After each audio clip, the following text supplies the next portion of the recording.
A veces, para entender una historia de verdad, solo hay que fijarse en los pequeños detalles. Y en el caso de Israel, un detalle tan simple como los apellidos de sus fundadores nos abre la puerta a una historia increíblemente fascinante y, bueno, mucho más compleja de lo que parece. Venga, lanzo una pregunta al aire. ¿Qué pueden tener en común David Ben Gurión y Benjamin Netanyahu? Y no vale decir que ambos fueron primeros ministros de Israel. Hay algo más, algo que se esconde en sus nombres. Pues aquí lo tenemos, sus apellidos que suenan tan israelíes, ¿verdad? Ben Gurión, Netanyahu, pues resulta que son adoptados. Sus nombres de verdad eran Grun y Mileikovsky, nombres que no suenan precisamente de Oriente Medio, sino más bien de Europa. Y esto no es una simple curiosidad, es que es la clave de todo lo que vamos a ver hoy. Así que vamos con la primera parte. Vamos a tirar de este hilo y a explorar esos orígenes europeos de la generación que levantó el Estado de Israel. Y es que, ojo, no hablamos de uno o dos casos aislados. Fijaos en esta lista, es que es impresionante. Golda Meir, en realidad, era Mayasbovich. Shimon Peres, pues antes era Persky. Itzhak Rabin era Rubitsov. O sea que esto de cambiarse el apellido era, el pan de cada día para la élite fundadora. Y claro, uno se pregunta, ¿por qué? ¿Por qué tantos? Bueno, este dato lo explica casi todo. Según la fuente que analizamos, cerca del 90% de los fundadores del Estado eran judíos askenazíes, o lo que es lo mismo, sus raíces estaban en Europa Central y del Este. Vale, entonces, ¿a qué se debió este cambio masivo de nombres? No fue algo espontáneo, ¿verdad? Pues no. Vamos a ver que detrás de todo esto había un movimiento muy bien organizado. La palabra clave es esta: hebreización. No era solo un «me gusta más este nombre». No.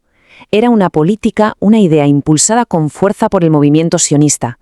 La idea era que los inmigrantes adoptaran nombres hebreos como una forma de cortar con su pasado en la diáspora europea y forjar una nueva identidad, una identidad nacional israelí.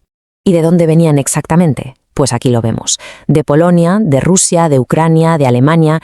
Esto nos dice algo muy importante. Sus familias llevaban generaciones, siglos, viviendo como parte de Europa. Y ahora la fuente que estamos analizando da un giro bastante inesperado. Para entender las implicaciones de todo esto, no se queda en la historia moderna. No, se va muchísimo más atrás y aplica un filtro teológico sacado directamente del Antiguo Testamento. El punto de partida es este mandato del Deuteronomio. Prohibía de forma muy clara casarse con gente de otros pueblos. ¿El objetivo? Pues según el texto, mantener la pureza, no solo de sangre, sino sobre todo la pureza religiosa. Evitar desviarse de su fe. Y esto no era una simple sugerencia, ¿eh? Ojo con el profeta Esdras. Después del exilio en Babilonia, se lo tomó al pie de la letra, de una forma, bastante radical. Como dice aquí, ordenó que los hombres se separaran de sus esposas extranjeras y, atención, también de los hijos que habían tenido con ellas.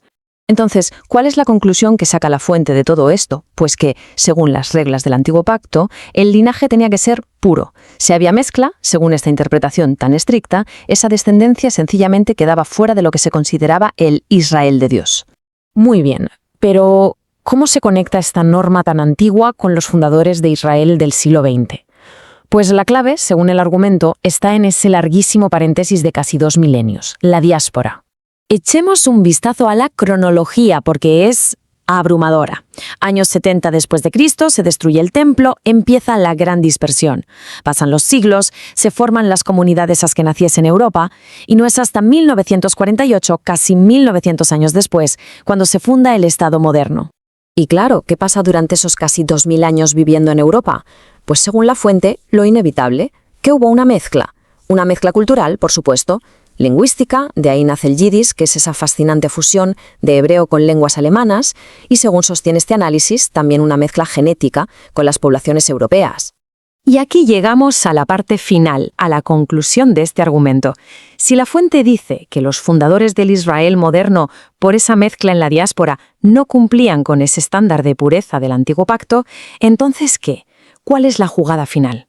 Pues la respuesta la encuentra precisamente en el Nuevo Testamento. Pasajes como este de la Carta a los Hebreos son fundamentales para su razonamiento. La idea es que la llegada de un nuevo pacto hace que el primero quede obsoleto, que esas antiguas leyes sobre el linaje simplemente ya no aplican. Y esta tabla resume perfectamente el cambio de paradigma que propone la fuente. Se pasa de un concepto de Israel basado en la etnia y la ley a un Israel que se basa en la fe y la gracia.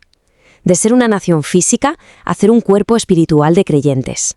Y este versículo de Gálatas es quizá la piedra angular de toda esta redefinición. Según esta visión, ser linaje de Abraham ya no es una cuestión de ADN, sino una cuestión de fe en Cristo.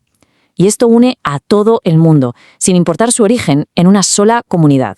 Y con todo esto sobre la mesa llegamos a la pregunta final que nos deja el material original. Una pregunta potente. ¿Qué es Israel al fin y al cabo? ¿Es una etnia? ¿Es una nación moderna? ¿O es una fe? Una cuestión que desde luego da mucho que pensar.